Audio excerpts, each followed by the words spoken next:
Alright YouTube, I've got my Airstream, it's all been gutted, wheel wells out, wires out, I've got the shades out. I want to try to go to the newer style where it's just a silver trim and the pull shade, and you can see where I drilled the rivets out from the front and got those out of there, and then got all the rivets on the bottom out, and I wasn't sure what was holding it, so I cut the floor out. Come to find out that black piece, I thought it was an angle, but it's actually welded to the frame, and that aluminum channel on the bottom is sandwiched between the skin and the channel, and I guess that kind of holds everything in place. So I had to drill all the rivets out to get that loose, and then the channels on the curve stay with the trailer itself, because that rides on top of the plywood, where you can see down here on your straightaways the channel is sandwiched. So I drilled all my rivets out, but this was tricky. There's a patch piece, so you can see where it's cracked. I think the awning cracked it, and there was no way to get to the rivets from the front, so I had to drill them out.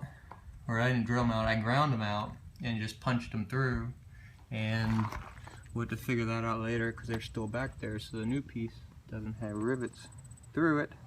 Like the older ones, you could drill the rivets out. So finally got that done, and I ended up drilling the rivets out around the battery box, because I think the battery box stays with the trailer, and that way it will just pull out. So you can see all my rivets are drilled, and that's another good angle for the channel, where you can see it's sandwiched between the frames, so that's why the exterior ones have to come out.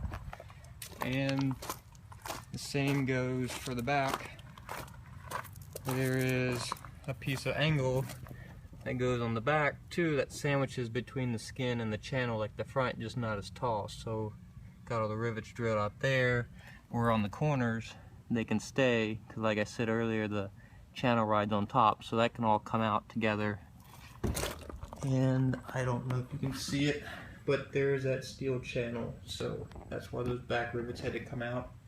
And there's quite a bit of water damage, and the frame is rotted out in spots. And there's my beam.